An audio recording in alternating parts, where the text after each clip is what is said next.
So over the past couple weeks, I've been meeting with families whose kids will either be attending our summer basketball camp or playing for our club team this upcoming season. And I got to say, the conversations I've had have been amazing.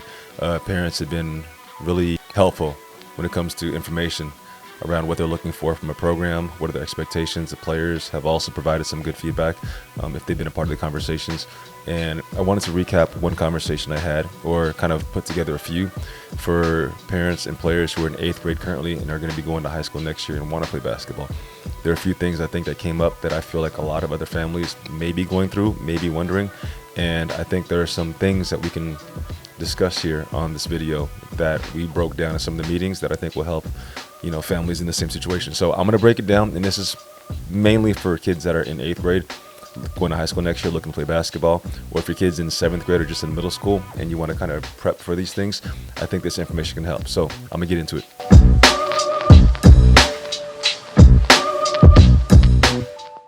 So when it comes to kids who are in eighth grade or even seventh grade and are going to high school soon, I think one of the things that hurts kids' chances of playing at the high school level is preparation. Number one, they're either doing too much of the wrong thing, they're not doing enough of anything, or they're just unsure of what to do. And prioritizing your time to do the right things is essential. If you're not putting in the time to make sure you're progressing in the areas that you need to progress in, then you're going to have a hard time making it against the best players when you go to high school. Some schools have a freshman, JV, and varsity team. Some just have a JV and varsity.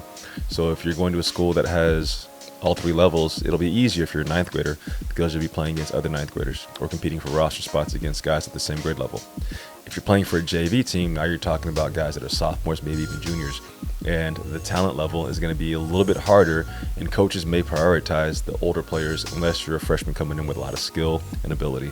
So you want to kind of weigh your options. Number one, what school you're going to, where do you think you're going to get the best opportunity to play and learn, and number two, are you doing the things necessary to progress and get a chance to actually earn a roster spot once you make it to that level. One of the things I tell players and families, it's not about doing more, it's about doing the right things. If you're strategizing and you're breaking things down to what's right in terms of what you should be doing, and you're looking at it from a more detailed perspective, you're going to save more time, more energy, and also more money. Because let's face it, playing basketball has become an expensive sport. It's no longer something you just go to the park and do anymore. People have trainers, they've got AAU teams, they've got camps, they've got clinics, they've got to get gear, shoes, everything else. A lot of kids are going through recovery, so they're seeing physical therapists. It all adds up. So you want to make sure you're prioritizing your time to make sure you're putting yourself in a good position and also saving a little bit of money in the process. So I think one of the issues when parents and players go into high school is that they have to learn everything. I have to become great at every single skill. Now, while it's important for players to have a good fundamental base of all the fundamental skills, ball handling, shooting, passing, defense, IQ, all those things are essential. You want to make sure you're putting more energy into the things that you think will make you useful for a basketball team. For example, if you're a player that happens to be tall, but at this stage of the game, you're not really that strong as a ball handler, you're not the greatest shooter, you want to find areas where when I step onto the court day one for high school tryouts, where can I make the biggest impact? If there's 10 kids already in front of me that are way better at ball handling, am I going to spend more time becoming great at ball handling?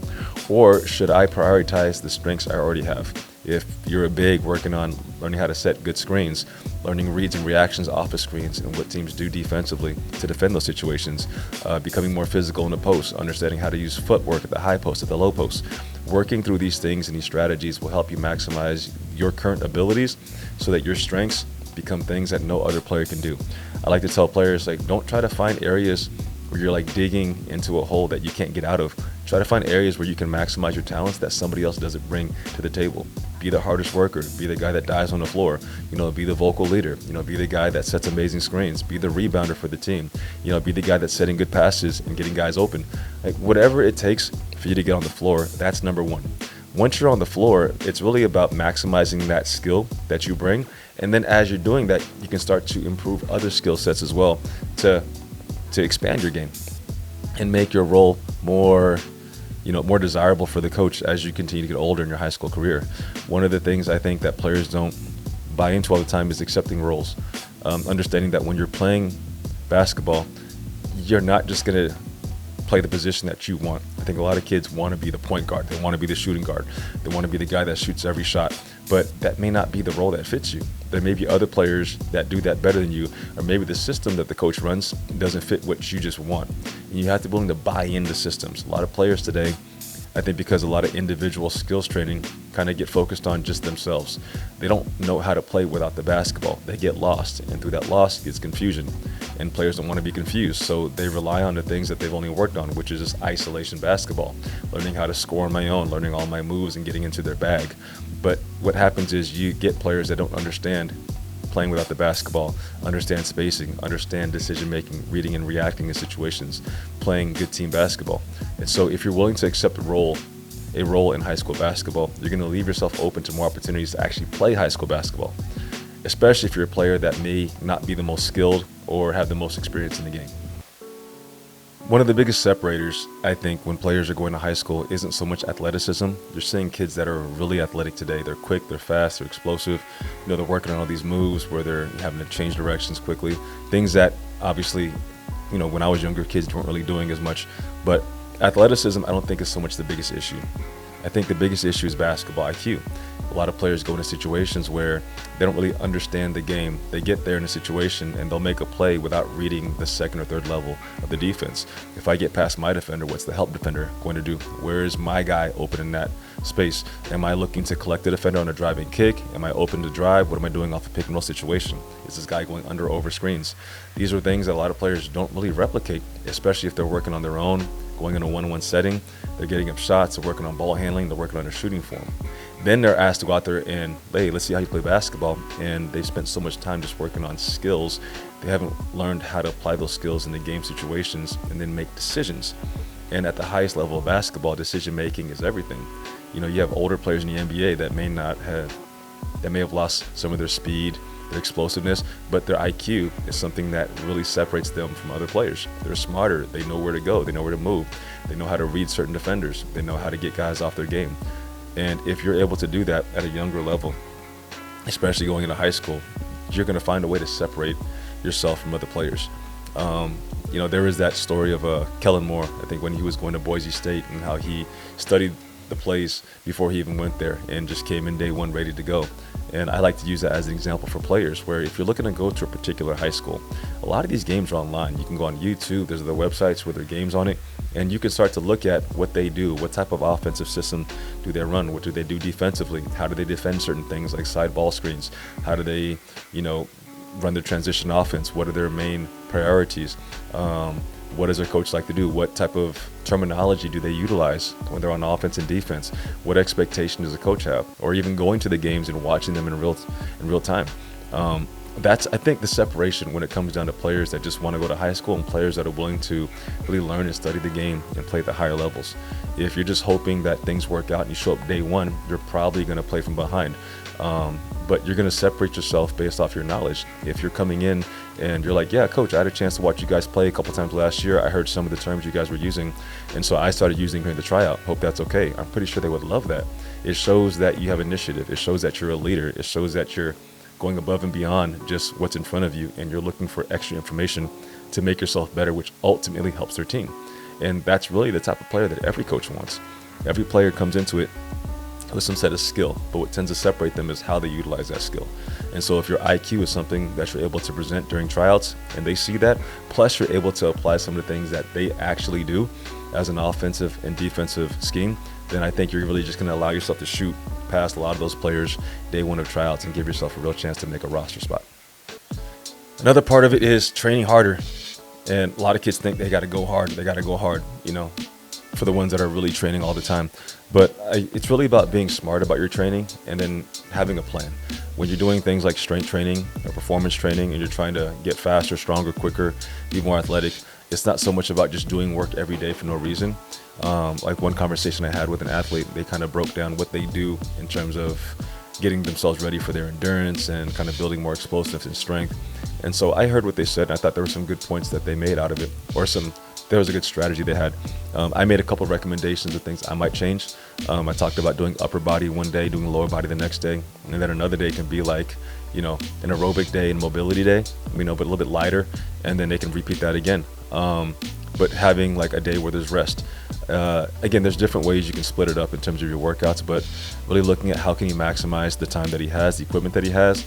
But also we talked about, like, I spend a day doing core. And so my take was, well, you pretty much do core in everything that you do. If you're doing push-ups, you're in a plank position, so you're working core as well, right? You're doing things like squats. You're activating your core because you're trying to maintain a rigid structure as you're going through to maintain that upright back as you're going into your squat. Core is really a part of everything that you do. So you're getting that in a lot of your workouts, not just doing sit-ups, but really looking at how can I maximize my strength in this area, and then how can I maximize my strength in another area the next day? How can I spend a day working on some mobility, use it as a slight recovery day, and then repeat the process again. And again, not using, super heavy weights all the time if you don't have access to it, but just building good foundational strength, understanding how to hold certain postures, build better mobility, build stability where it counts, and then going from there. But yeah, keeping it simple. Strength training, I think, is essential. I think it's an area that a lot of kids and families miss, either because they don't know about it, they're not sure if it's helpful, they don't think it's time yet, or they just don't think it's that important. But when you go to a basketball game or a tournament and your kid plays a team, really the separator sometimes is like, man, that team was fast. Man, those guys were big and strong. Like, oh man, we got to play those guys. Like, it's not fair. They should be in this division. Well, if you're going to play basketball at a high level, then you're going to be matching up against the best athletes, the biggest, the fastest, the strongest, the quickest, the most explosive and everything else. So if you're just thinking that more moves and skills training is going to be the thing that saves your kid, those athletes have the same or better skills and are more athletic than your kid. So you're really doing them a disservice if you're saying, I don't need this. And if you're going to wait till later on in their basketball career to get that going, you're going to be putting yourself behind the 8 ball pretty quickly.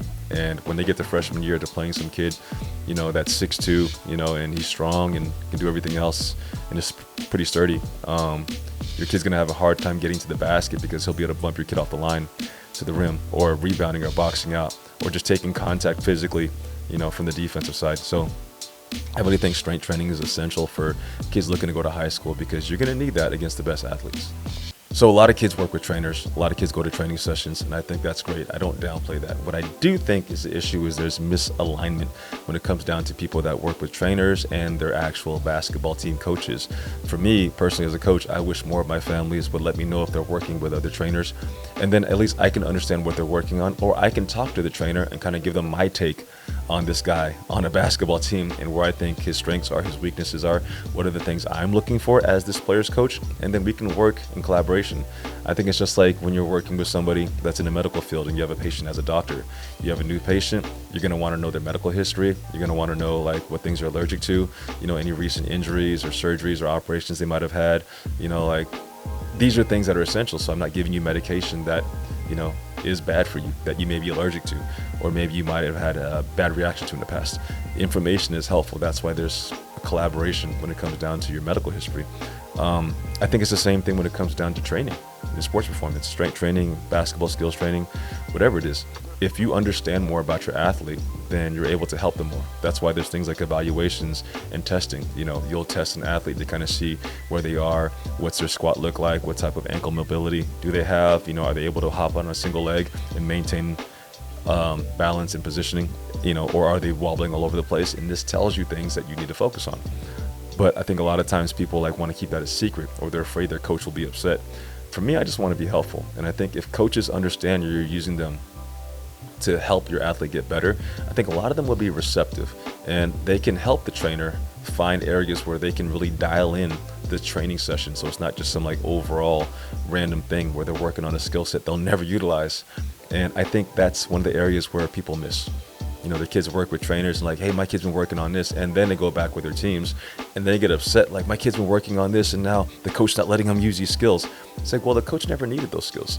Again, we're trying to fill a role. Your kid wants to play a position, but maybe that position's better suited for somebody else on the team. How does your kid fill a role and buy into the team concept? There's too many individuals on the team and not enough players that want to buy into the system. And although every player wants to get better and improve, I understand that. The coach's job is to help the team be successful. And while every player is important, the team is, to me, the most important thing. How do I help this entire team? I can't just look at one person like a parent can just look at their kid. I have to look at the benefit of all the players on the team, and how do I help them collectively come together to make a successful group. And so I think if you're able to work with a trainer and you have your basketball coach, create some type of collaboration. Either have the coach and trainer communicate with each other, or you can be the conduit between the two, where you're taking information from the coach and then giving it to the trainer, and then maybe giving feedback from the trainer to your coach, so then we can have information. I think those things will go a long way in helping you really fine-tune your development and really prepare you for the next level, for the team you play for, but also the teams you could play for in the future. So if your 8th grader wants to play in high school, a couple things you can look for. Number one, role development, understanding that your kid's gonna have to play a role. They're gonna have to understand where they're gonna be the best fit for that team if they're gonna play high school. Basketball IQ, really learn the game, study it, watch film, take notes. And again, if you're looking to play for a certain high school and you're gonna go to that school, what better way to learn than watch film, study the team, even ask the coach some questions. I'm pretty sure if you ask them, they might be willing to be receptive to you. Foundational strength, a lot of kids need to build that up. We're not talking about building these bodybuilders out here. We're talking about just helping kids be more resilient for the game so they can perform at their best, so their skills shine more. And then align with the coach. What are you doing as a player? Are you just working on things because you want to, or does your training align with what the coaches are looking for? And if that's the case, you're in collaboration. Now you're coming out of this with a better relationship with the coach, and it'll be a lot easier to find playing time, and which will allow you to develop other skill sets over time that you can continue to add to your game that will be a benefit to your longevity and your career. So if you're a parent of a youth basketball player and you're navigating this world of, my kid's about to go to high school soon, what do we got to do? Are we doing the right thing? Hopefully this helped out. I didn't want to make it too long, but hopefully I wanted to give you some things you can start to look at and see if anything that you're doing aligns with the things that I've mentioned in the past or in this video. I really want to make sure that this wasn't too much information for you, but it was also enough to get you thinking about the right things and maybe altering some things if you feel like maybe what you're doing now may be outside of what's beneficial, and then really recalibrating your child's development. So if you have any questions, please feel free to hit me up, sfbasportsperformance.com. I'm Coach White. You can also find me on Instagram at SFBA Sports Performance. Feel free to hit me up in the direct messages, the DMs as they say, and I'll be more than happy to answer your questions and help you out. And again, I'm a resource here. Anyways, Coach White from SFBA Sports Performance, and I'm out. Peace. Ooh.